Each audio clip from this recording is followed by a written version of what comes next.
Très bien, mes chers amis, nous sommes là avec le plan de la dissertation.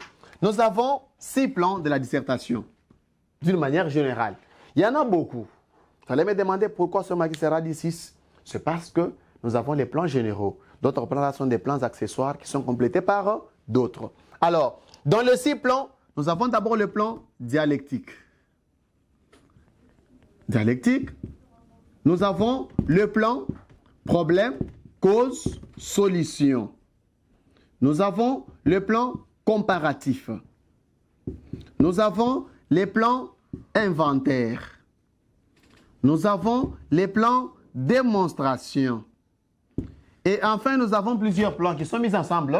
Nous avons les plans développement, les plans explication, les plans illustration, les plans commentaires, ainsi de suite. Alors, pour le moment, nous allons parler seulement sur le plan dialectique. Dans les mots dialectiques, nous avons quel verbe là-bas? Il y a le verbe dialoguer. Dialoguer, c'est-à-dire quoi? Échanger, discuter. Quand on dialogue, on peut aussi discuter. Alors, comment identifier un plan dialectique? Comment tu peux te dire que ce sujet est du plan dialectique? On va savoir ça à travers la consigne. Comment sera la consigne? La consigne est toujours à discuter ou soit discuter. Tout sujet que vous trouverez avec la consigne à discuter ou discuter, ce sujet-là sera à travers avec les plans dialectiques. Alors, le plan dialectique a combien de parties?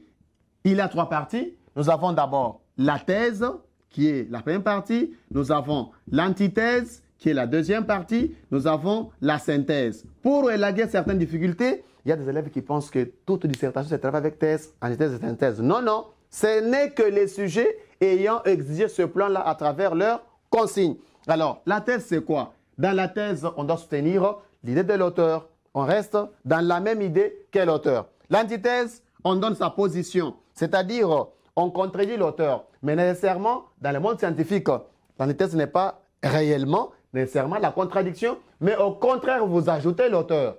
L'aspect que l'auteur n'a pas évoqué. Donc, il a évoqué un aspect, il a oublié un autre. Alors, cet aspect oublié s'appelle antithèse. Et enfin, vous avez la synthèse. Dans la synthèse, ne les confondez pas avec la conclusion. La synthèse, c'est une partie de notre plan dialectique.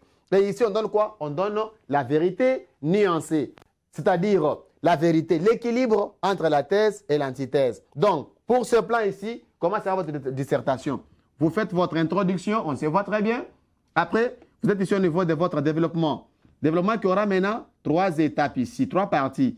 Il y aura une thèse, une antithèse, une synthèse. Après, vous avez votre conclusion. Les 3 étapes ici sont seulement pour le développement seul. Ce n'est pas pour dire que votre dissertation dans les carnets commencera par la thèse. Non, elle va toujours commencer par l'introduction avec ces étapes. Après, vous venez sur votre développement. Vous avez thèse, antithèse, synthèse pour le plan dialectique. Et par après, vous terminez par votre conclusion. Et j'ai bel et bien dit, évitez la confusion entre la synthèse et la conclusion. Car la synthèse n'est que la vérité partielle ou la vérité nuancée. Très chers amis, à la prochaine occasion, nous allons parler du plan comparatif et on va savoir de quelle manière aussi on peut travailler un sujet à plan comparatif. Au revoir.